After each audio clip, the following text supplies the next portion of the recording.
Look, eventually we're all gonna have to make that choice. And fence sitting is not something that we're gonna be able to do because the powers that be are gonna force us all to make a decision about which side we're gonna be on. And whether you agree with that or not, that's for you to decide. But you're gonna have to choose whether you're gonna be on establishment side or anti-establishment, or the side of people who want wars, people who want to groom your children, think it's okay to allow children to mutilate themselves and make decisions that they have no business making at early ages in life.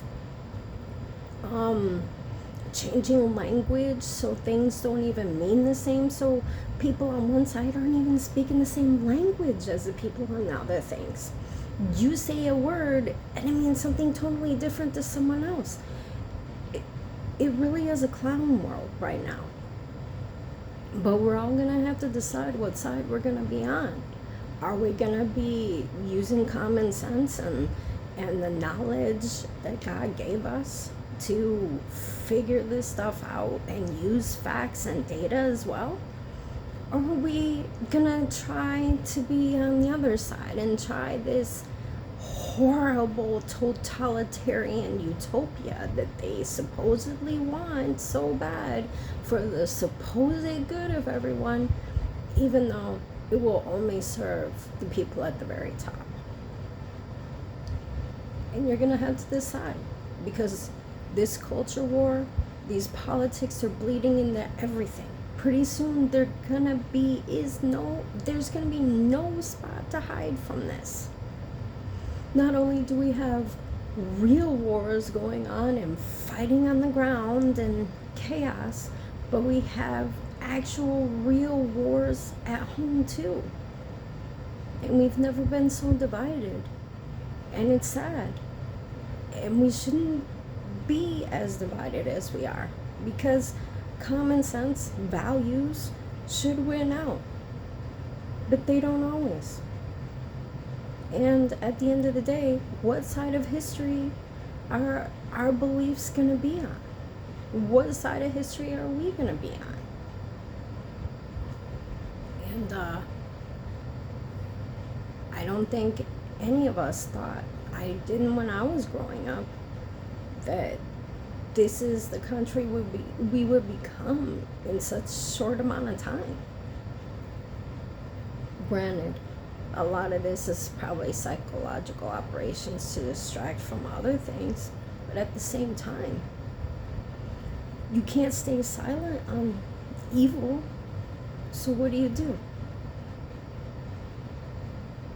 Do you not just don't talk about politics and culture war at all, but it's spilling over to everything? How do you not do that? I don't have all the answers, but I know what side I'm going to be on, and I know what values and beliefs I have. I'm not a Republican, I'm not a Democrat. Half the time I'm not even an independent. I don't care. Politics are corrupt, politicians are corruptible, and unfortunately maybe there's a few that aren't, but they're being overshadowed by a bunch that are. So unfortunately, this is where we, all of society, actually have allowed it to go. Some of us didn't allow everything because we had generations before us, but at the same time, are we just fence sitting? What are we doing? I mean, I can't speak for every American, but I can speak for me. And I can speak for people around me who look and see the things happening and don't recognize the same country that we all grew up in not too long ago.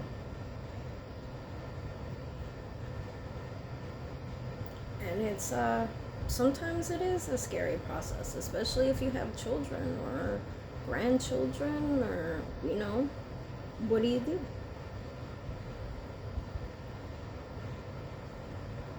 And I'm not trying to be self-righteous, like I said, I don't have all the answers. I can't tell you what to do. But as for me and my house, we will serve the Lord, and whatever values that He has, we will continue on in our lives. Everyone should have the freedom to choose, though. So, but with choice comes responsibility, and sometimes consequences. So, at the end of the day, I'll take the responsibility and whatever comes with, but there's no getting around the choice. Don't know why I made this video, just some thoughts. I was watching some things happen today, and it's pretty crazy. And so many people are willing to bend the knee for fake outrage, for hypocrisy that makes no sense. And the things that really truly matter, yeah, we're finally starting to fight for, like the children. Should have been a fight long time ago. But people were sounding the whistle, but no one was listening because conspiracy theorists, you don't know what you're talking about, slippery slope, oh, that can't be, that won't happen.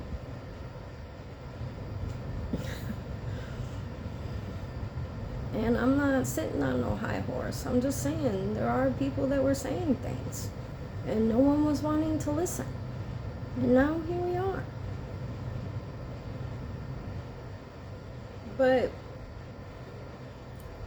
you have one side that unites under the banner of everything, can admit no wrong, even when they are wrong, a lot actually.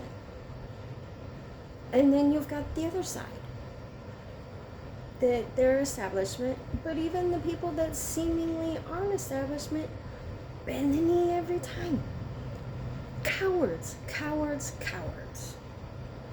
So what do you do in the face of such cowardice?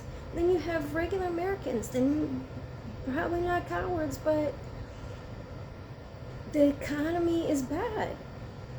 So focused on working and taking care of your family and doing the day-to-day things that it's almost like they've purposefully made it impossible for you to have the time to fight the wars you need to fight because you're always working or you're having to deal with a lot of other things. And especially now, everybody talks about, well, the inflation rate's gone down and blah, blah, blah, blah, blah, blah. Okay. Yeah. The grocery store prices aren't going down. Bills aren't going back down. People like us are still living in motels and hotels because they can't find housing. And someone said, oh, this is like pre-pandemic. No, it's not. I don't know what you're talking about. Maybe your data that is your God says that things are so much better and they're back to pre-pandemic. No, they're not. It is a fact that there are many Americans who are not in the financial shape, and they are not, prices are not what they were pre-pandemic. Please stop. Just stop. Look, facts and data are all good, all that. But not all of it reflects what's actually happening on the ground to regular people. Sorry, just had to rant about that. But getting back to what I was saying, we all have to choose a side. And whether we want to speak out or not, we're all eventually going to have to. And that's a choice we all gotta live with and we all gotta make for ourselves and for our families. But if regular Americans don't start saying something and don't start standing up and finding a way, even though probably overworked, underpaid, got so much things going on with families, children, all kinds of other things. Who knows what you've got going on, what I've got going on. But we're going to have to find a way, and we're going to have to find our voices. Well, I encourage you to anyway. But with freedom, you can either speak about it or not. That's up to you too. I'm not trying to tell you what to do. I'm just saying this is the sad reality. That no matter what we do, things are just going to continue to get worse. To regular Americans decide that it's not going to get any worse. That we're done. And when that happens, then things will change.